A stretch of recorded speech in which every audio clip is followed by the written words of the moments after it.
The wind carried the scent of sage and dry dust as Mary Ellis trudged up the long dirt path toward the McAllister ranch.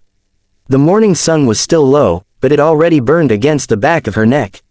Her shoes were worn thin, each step stirring a small puff of earth, and her simple brown dress clung to her from sweat and travel. She carried a small canvas sack, everything she owned fitting easily inside. She stopped near the wooden gate and stared. The ranch stretched wide across the valley, fences cutting neat lines through tall yellow grass. Beyond them, cattle grazed lazily, their silhouettes dark against the pale light. The barn stood largest of all, a massive structure of weathered red wood, older than the house beside it but sturdy as the mountain ridge beyond. Smoke rose faintly from the chimney of the house, and a rooster called somewhere near the corral. Mary took a deep breath. This was her last chance. Every door in town had been closed to her. No one wanted to hire a widow with no husband to vouch for her and no family name worth remembering.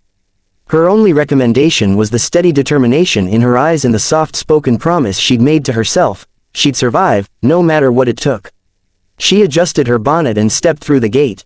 Inside the barn, the air smelled of hay, leather, and earth, comforting scents that reminded her of a time long before her husband's illness, before the debt collectors, before the slow unraveling of everything she'd known.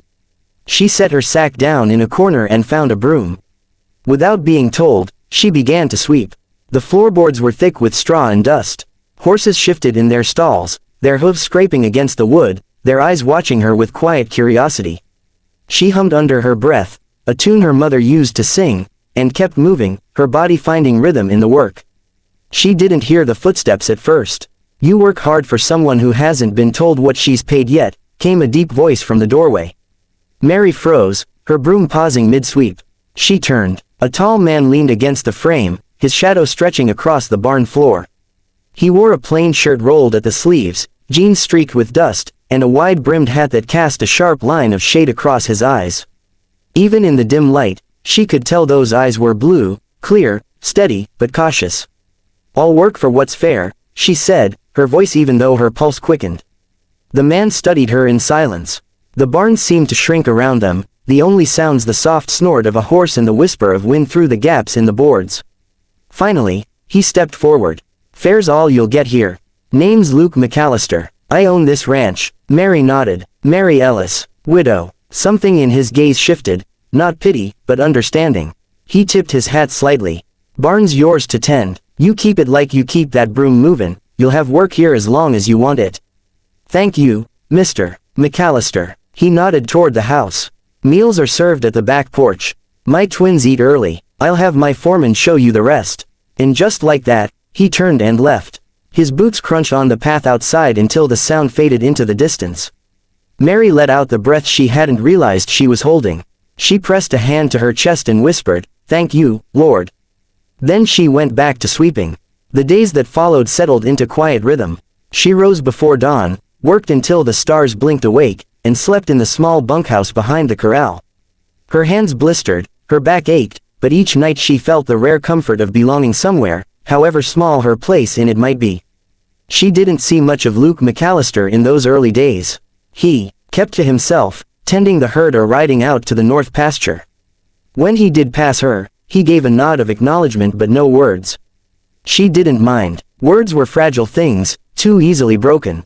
Work, on the other hand, was steady. It was the twins she noticed first. Sam and Sarah, 6 years old, maybe 7, were small, quiet children with the same clear blue eyes as their father. They kept to each other, never speaking much, and often watched her from the fence line as she worked. One afternoon, as she scrubbed the troughs near the barn, Sarah wandered closer. Her hair was pale gold, tangled from the wind, and her dress hung loose around her knees. "Ma'am," Sarah said softly, "you sing nice." Mary looked up, surprised. "You heard me." The little girl nodded solemnly. "Pa says the barns never sounded so alive." Mary smiled. "Well, that's a kind thing for your pa to say." Sarah smiled shyly and scampered away before Mary could ask more.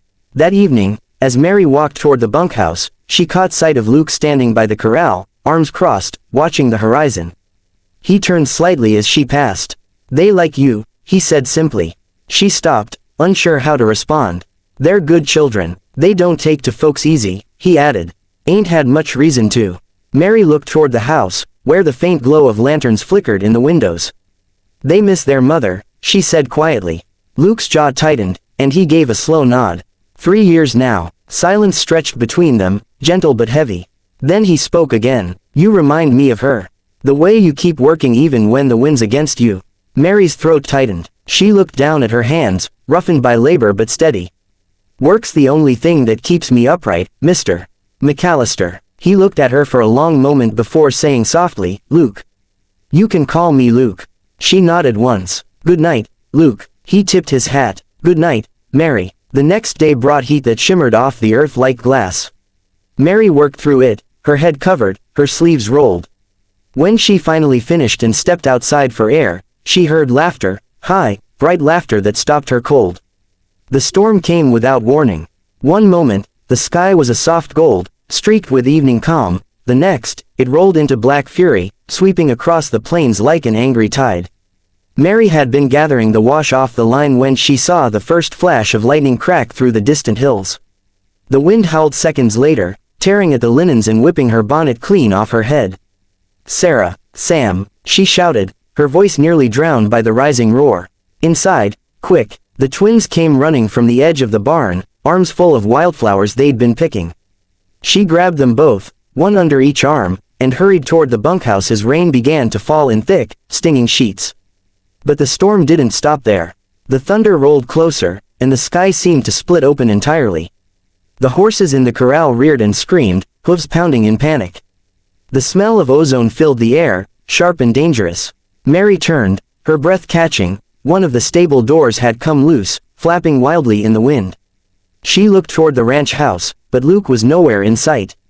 "Stay here," she told the twins firmly, kneeling so her face was level with theirs. "Don't move until I come back, you understand." Sam's lip trembled, but he nodded. Mary ran. The barn loomed ahead like a dark giant, its open door slamming again and again against the wall.